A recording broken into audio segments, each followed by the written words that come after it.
హరి ఓం శ్రీ గురుభ్యో నమః. ఆధ్యాత్మిక జిజ్ఞాసులందరికీ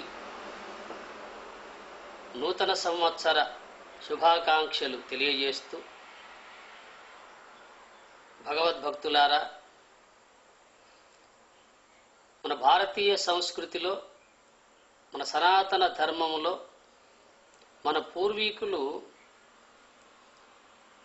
చూపినటువంటి యొక్క మార్గంలో మనకు చైత్రశుద్ధ పాడ్యమి, ఉగాది, అదియే మన భారతీయ సంస్కృతికి, మన సనాతన ధర్మానికి పండుగ వంటిది. దాన్నే నూతన సంవత్సరము అని కొంతమందికి తెలుసు. కానీ నేటి యువతకు ఈ జనవరి 1వ తేదీ మాత్రమే నూతన సంవత్సరం అని వారి భావన. ఎప్పుడైతే ఈ డిసెంబర్ 31 వస్తుందో దీనికి వీడుకోలు చెప్పి జనవరి 1వ తారీఖును ఎంతో ప్రేమగా ఆహ్వానించుకుంటారు. మంచిదే, లోకమంతా సుభిక్షంగా ఉండాలి, అందరూ బాగుండాలి, అందులో మనం ఉండాలి అన్న సంకల్పం చాలా గొప్పది. కానీ మనం ఇలాంటి విషయాల్లో కొంచెం పొరపడుతున్నాం. ఎట్లా అంటే, పాశ్చాత్య దేశాల యొక్క అలవాట్లను పెంచి పోషిస్తూ మన సంస్కృతిని, మన సాంప్రదాయాన్ని, మన సనాతన ధర్మాన్ని విస్మరిస్తున్నాం.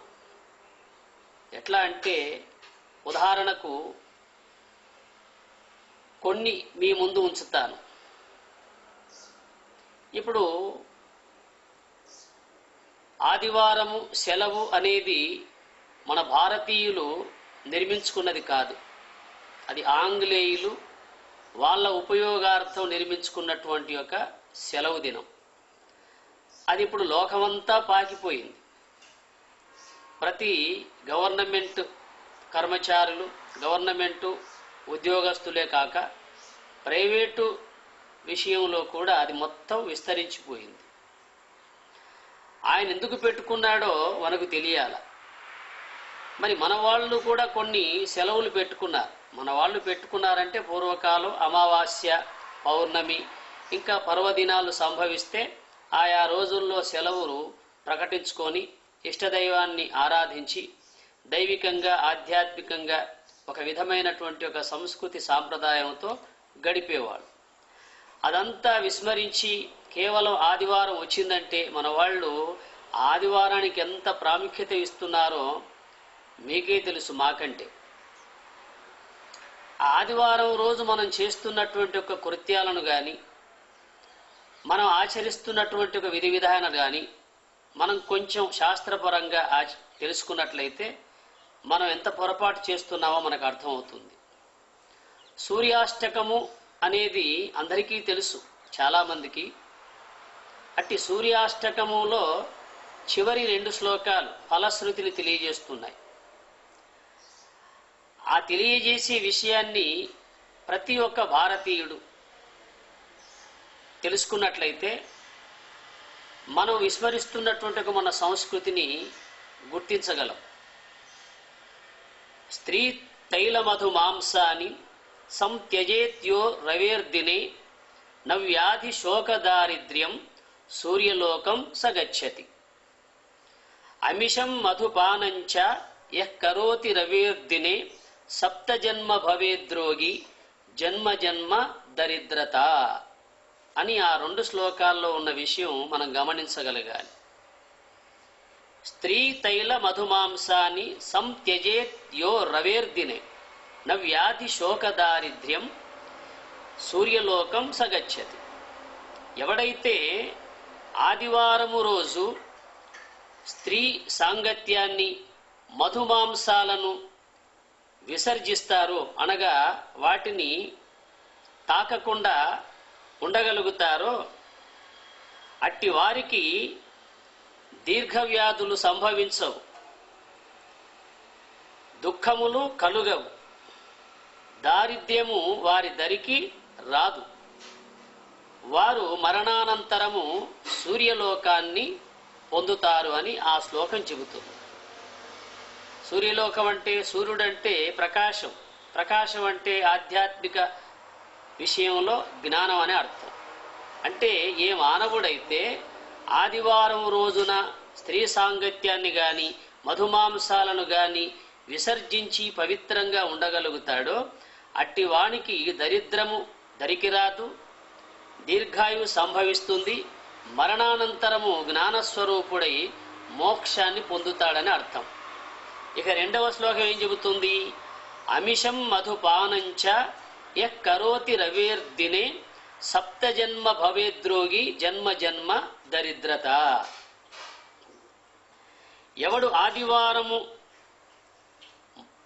మద్యము మాంసము సేవిస్తూ ఉంటాడో వాడు 7 జన్మలందును మహారోగిగా జన్మిస్తాడు, జన్మ జన్మలయందు మహాదరిద్రాన్ని అనుభవిస్తాడు అని చెప్పబడింది. ఇది ఎవరో మామూలు వ్యక్తులు తమకు తోచినట్టుగా వ్రాయల. ఇది శాస్త్రాల్లో పురాణాలలో మన వాళ్ళు సేకరించి ఈ లోకానికి అందించారు. మరి తెల్లవాళ్ళు పెట్టుకున్నటువంటి ఒక ఆదివారం రోజును అంత గొప్పగా మనం ఆచరిస్తున్నామంటే, ఆ రోజు ఇష్టానుసారంగా మనం ప్రవర్తిస్తున్నామంటే ఎంత మనం దుర్గతి పాలవుతున్నామో అర్థం చేసుకోవాలి. వాళ్ళు ప్రకటించుకున్నారంటే వాళ్ళ ఇష్టదైవం మీకు తెలుసు. వాళ్ళు బైబిల్ ఆ రోజు ఆచరించి వారి యొక్క ఇష్టదైవాన్ని ఆరాధించే రోజు కనుక వాళ్ళు అనుకూలంగా వాళ్లకు ఆ రోజును వాళ్ళు సెలవుగా ప్రకటించుకున్నారు. అది కాస్త ఏమైపోయింది? మనకు స్వాతంత్ర్యం వచ్చినా స్వరాజ్యం సిద్ధించినా ఎంత జరిగినా కూడా ఆ పాశ్చాత్య దేశాల యొక్క అలవాట్లను మనం ఎలా పెంచి పోషిస్తున్నామో మనకు అర్థమవుతుంది. అందుకే భగవద్గీతలో ఒక చోట భగవానుడు శ్రీకృష్ణుడు అన్నాడు, స్వధర్మే నిధనం శ్రేయ పరధర్మో భయావహ అన్నాడు. స్వధర్మమే నీకు శ్రేయస్సు కలిగిస్తుంది, పరధర్మము భయంకరమైనటువంటి ఒక విపత్తులను తెచ్చిపెడుతుందని చెప్పాడు. అది మనం కళ్ళారా చూస్తున్నాం.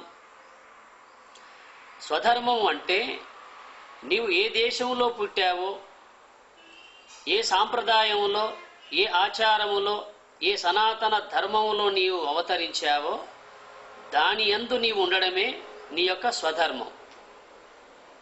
దానికి ఇతరమైనటువంటిది పరధర్మం ఉందే, పాశ్చాత్య దేశాల యొక్క అలవాట్లను పెంచి పోషించే ధర్మం ఉందే, దాన్ని భయంకరమైనదని చెప్పాడు. అంటే మనం ఆ విషయాన్ని ఎందుకు ఆలోచించాలని కొంతమంది అనుకుంటారు. పరధర్మం అంటే అర్థమవుతుంది కదా. స్వధర్మం అంటే నీ యొక్క సంస్కృతి, నీ యొక్క సాంప్రదాయం, నీ యొక్క సనాతన ధర్మం. పరధర్మం అంటే ఇక ఏ దేశం ఈ యొక్క అలవాట్లైనా సరే అవన్నీ పరధర్మాలే. ఇతర దేశాల యొక్క అలవాట్లు మంచి అయితే మనం స్వీకరించవచ్చు, కానీ ఆ అలవాట్లు మన దేశం యొక్క, మన సాంప్రదాయం యొక్క, మన సంస్కృతి యొక్క ధర్మాన్ని దెబ్బతీసే విధంగా ఉంటే వాటిని స్వీకరించని అవసరం లేదు. అందువల్ల మంచిని ఎక్కడి నుంచైనా స్వీకరించవచ్చు మానవుడు, కానీ చెడును మనం ఎంత దగ్గరగా ఉన్నా కూడా దాన్ని దూరం చేయడం అనేది నేర్చుకోవాలి. అందువల్ల మన స్వధర్మము, మన సంస్కృతి, మన సాంప్రదాయము ఇవన్నీ మనకు తెలిపేటువంటి గొప్ప గొప్ప విధి విధాయకాలు మన పర్వదినాల్లో మన వాళ్ళు మన కోసం ఏర్పరిచారు. అంతెందుకు, వారములు, పక్షములు, మాసములు, అట్లాగే ఋతువులు, అయనములు, సంవత్సరములు ఇవన్నీ ఎవరు సృష్టించారు? మన పూర్వీకులు శాస్త్రాలలో, పురాణాలలో దర్శించి మనకు అందించారు. మరి అవి మారనప్పుడు మనం ఎందుకు మారాలా?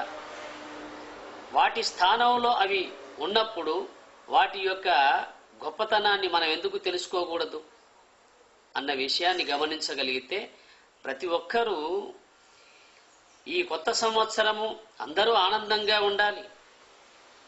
కానీ ఆ ఆనందం అనేది మన సంస్కృతికి సాంప్రదాయానికి దెబ్బతీయకుండా ఉండాలి.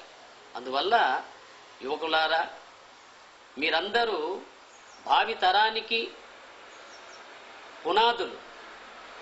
ఎందువల్ల అంటే నేటి యువత దేశానికి ఒక పట్టుకొమ్మలు. మరి మీరు ఎంత గొప్పగా ఆదర్శవంతులుగా ఉంటే దేశం అంత గొప్పగా దేదీప్యమానంగా ప్రకాశించే అవకాశం ఉంటుంది కనుక మరి మీరు మీ వాళ్ళు అందరూ ఆయురారోగ్యవంతులై జ్ఞానవంతులై ఈ లోకంలో ప్రవర్తిస్తారని భావిస్తూ తదీశ్వరుణ్ణి ప్రార్థిస్తూ హరి ఓం తత్సత్.